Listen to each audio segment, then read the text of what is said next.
Capricorn, welcome to your love reading for February 2020. At the heart of the matter, you have the Two of Cups. So love is at the forefront here. Love is in your heart, in your mind, at the forefront. It's the first thing you're thinking about right now is what comes to mind here. And although this is a love reading, I'm going to go ahead and say that love is your priority right now. Now you have some decisions to be made here with the Two of Pentacles. So Two of Cups, Two of Pentacles, and there's some rough waters here. This decision will change your life. It will change the direction of your love life. This is a honoring of freedom of choice, divine will, and this should feel empowering because you have the option to choose the cup of love that will offer you the Four of Wands, divine partnership with healthy boundaries, healthy perimeters, the 1111 portal, divinely supported.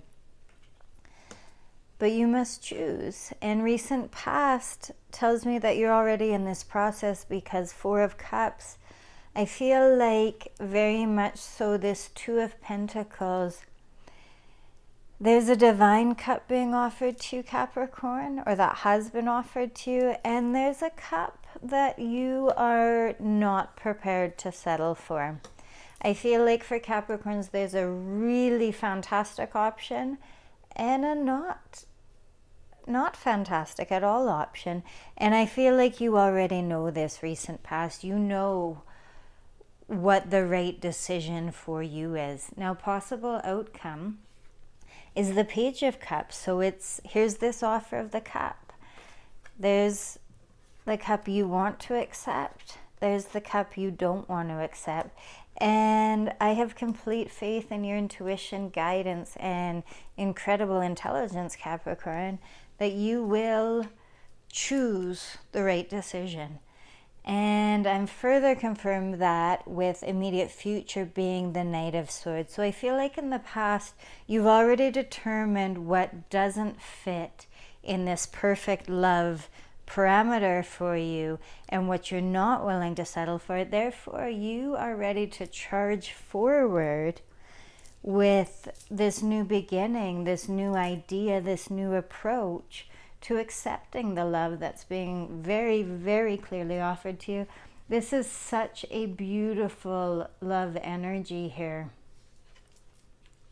Now, your energy is the Death card. So this to me is really honoring the inner transformation you've done, the inner work, the growth you've done. You are the phoenix rising from the ashes. And I'm actually going to take it one step forward. So the scorpionic energy of the Death card, of course, we start at the Scorpio, then we ascend to the Phoenix and then the Eagle. And I see you having a real bird's eye view here. You're seeing the big picture. You've got that eagle's eye view here. Now, outside influences is your divine counterpart.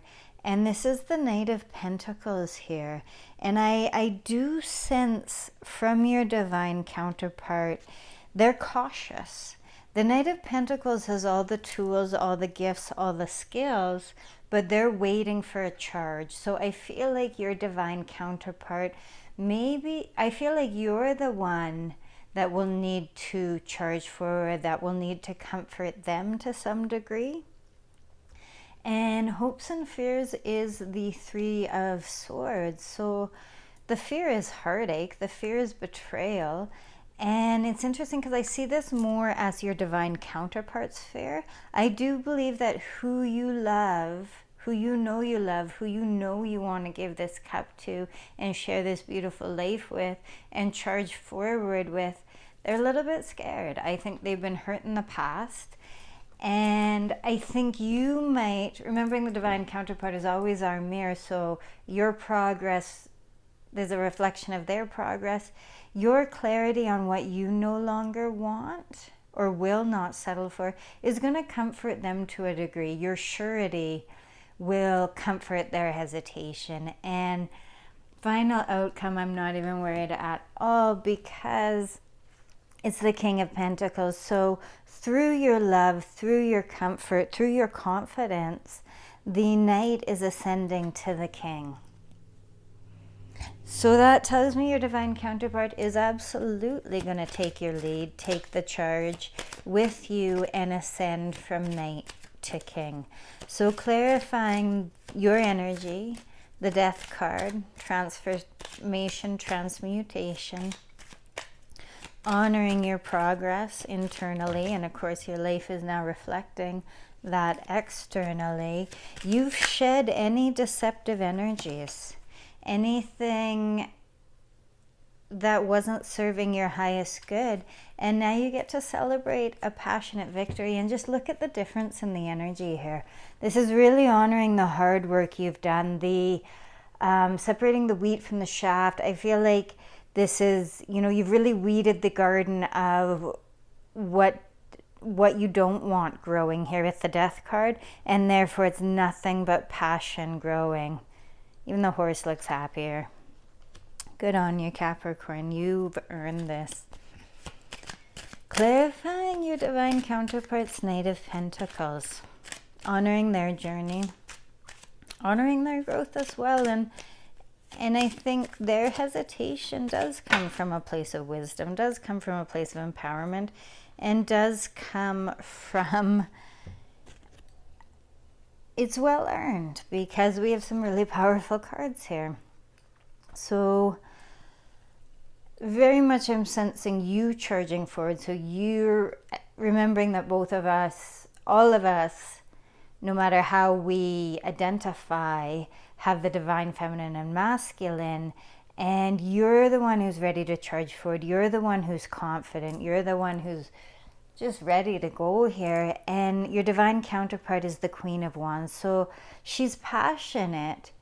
She's ready to receive, but she's the divine receptive nature here.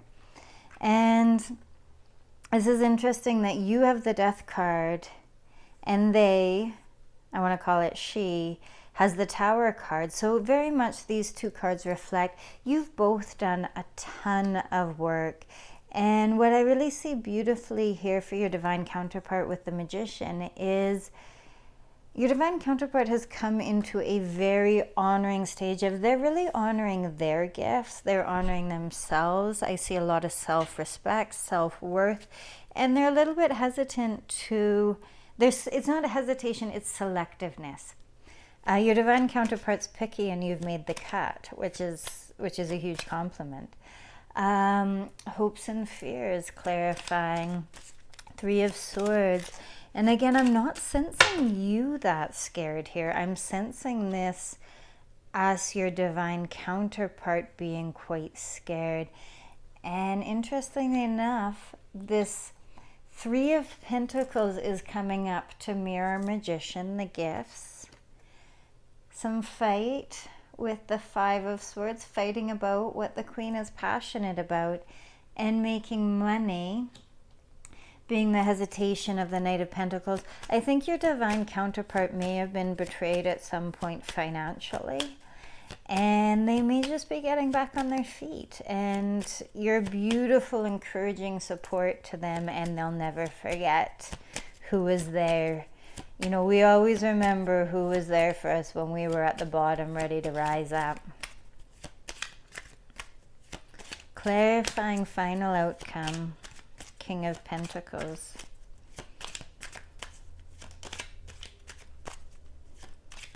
For Capricorn's highest good. Beautiful. So King of Pentacles here is very worldly, earth energy, practical. But now you have all three twos, and the Two of Swords in particular speaks very clearly of this decision, and it's a intuitive decision. It's a intuitive, emotional. I don't want to say impractical, because love is the most beautiful, practical. What's the point without it? And I also want to point out here the calmness of the waters. Even though she can't see it, she's being guided by the moon, and how rough the waters are here. So again, the assurance that making this decision moving forward will bring you peace. And the Queen of Cups here, the most open to love, the most receptive to love, the Queen to the King there, and the Moon comes out just to really truly honor the intuitive guidance, because you are being intuitively guided to your divine counterpart. I truly believe, Capricorn, you know exactly who you want, you know exactly what you want love to look like. And I think you're the beautiful guide for your divine counterpart to find that level of peace and confidence and love. And the two of you have such a beautiful, loving, healthy relationship and future ahead of you. So love and blessings, Capricorn. You've done the work. You've earned this.